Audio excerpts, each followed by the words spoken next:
The sound of the earth was anger at that time.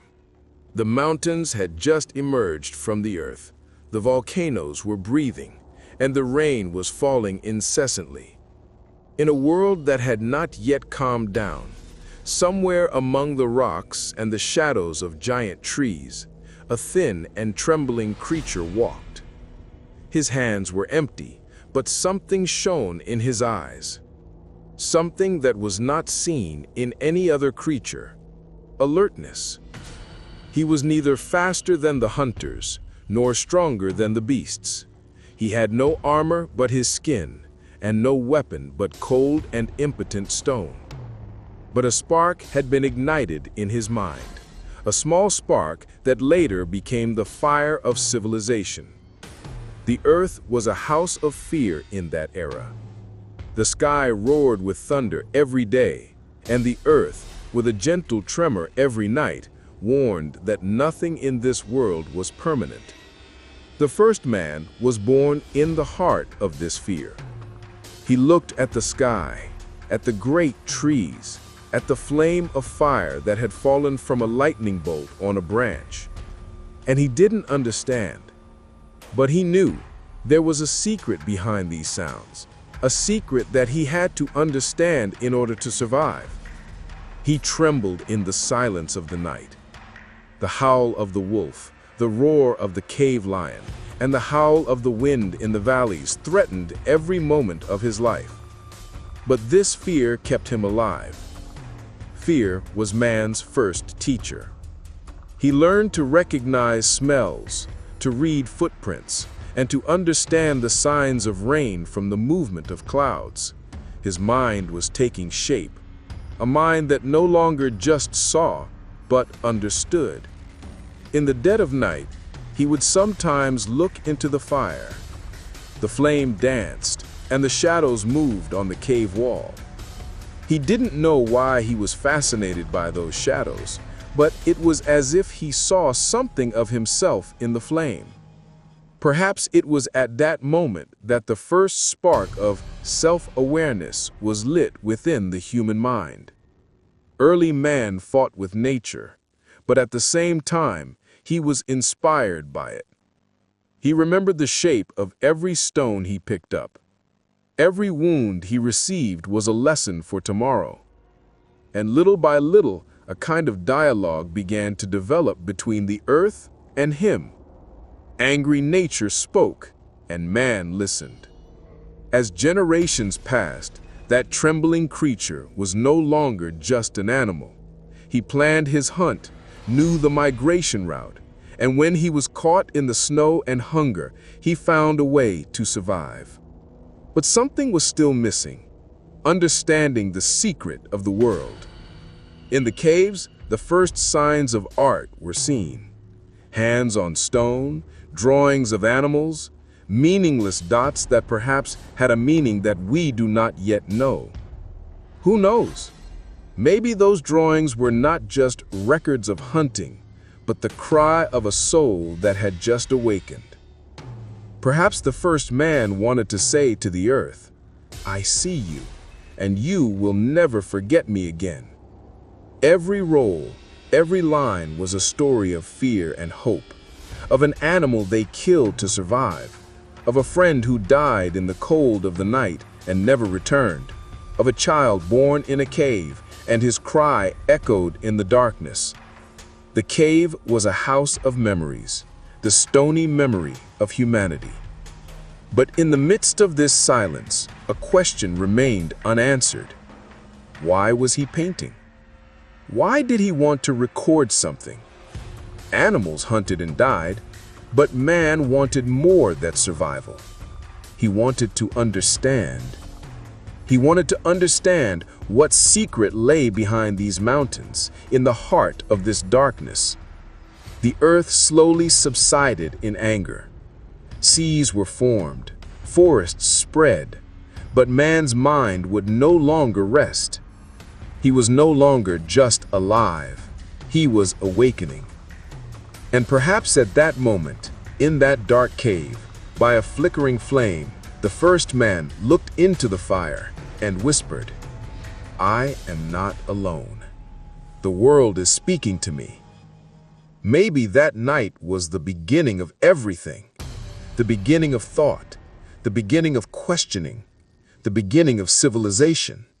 While the earth was still angry, the human mind, calm and silent, began to dream. The flame fell first from the sky. A bolt of lightning split the rock, and a forest burst into flames. The first man watched from afar, frightened but awed.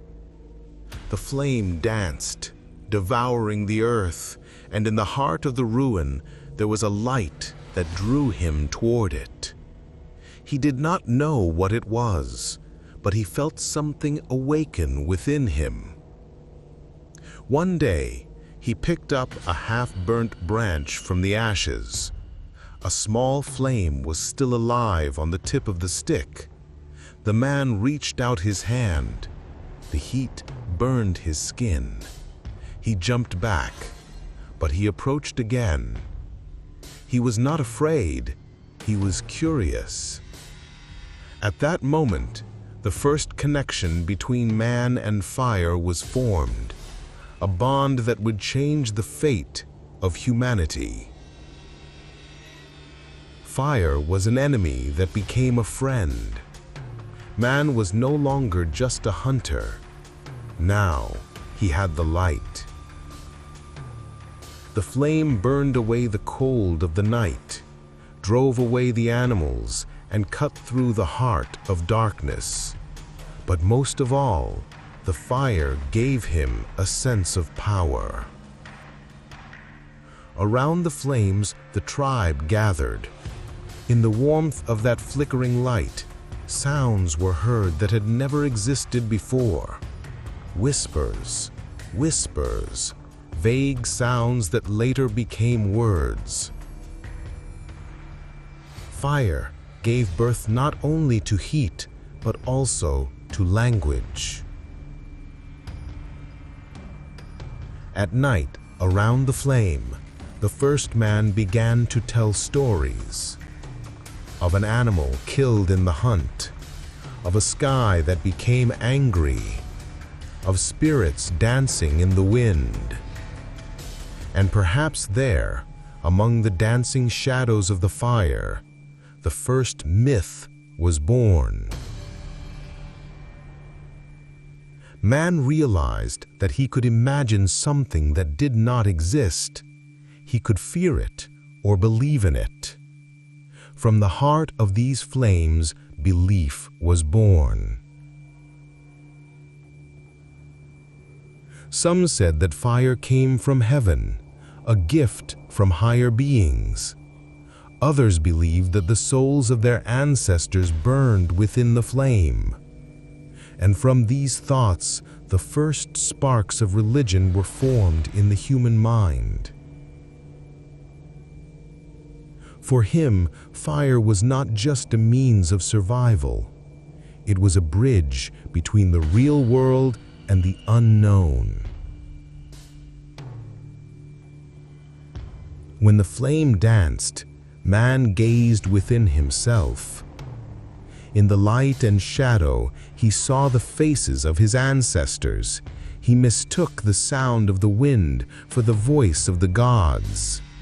And his mind slowly moved away from the animal world, flying to secrets and meanings.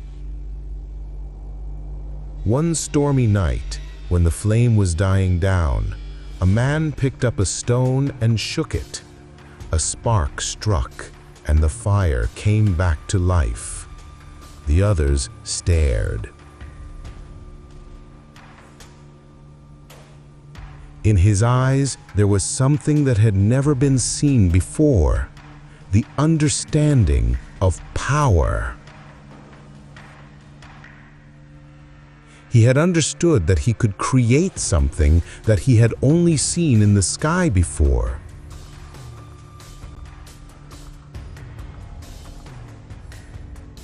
From that night on, man was no longer just a creature. He became a creator. and that was the moment the world changed forever.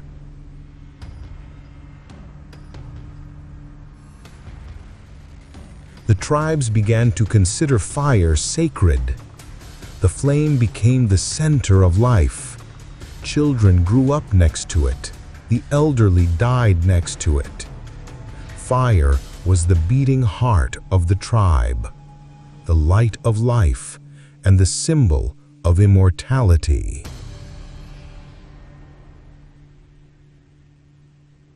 Around the flames, rituals arose. Dances that symbolized rain, prayers for successful hunting, and cries that echoed through the caves to awaken the spirits of ancestors. Early man did not know why he did this, but deep down, he knew that the world was not all that he saw.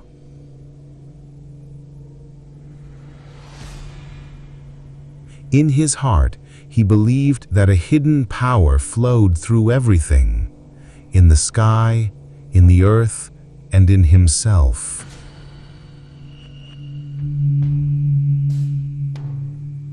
And perhaps the secret of fire was not just in light and warmth.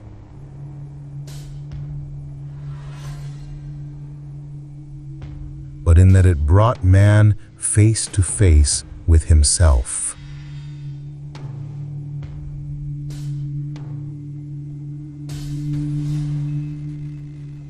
He realized that he could create, destroy, control.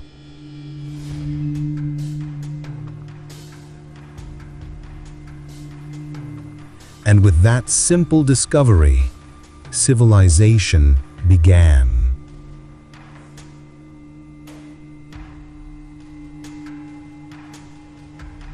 For when man could master fire, he had mastered nature for the first time.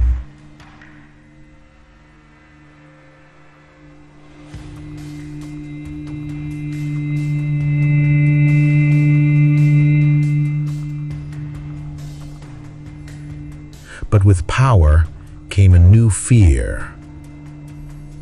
If he could create fire, could any other being create something greater?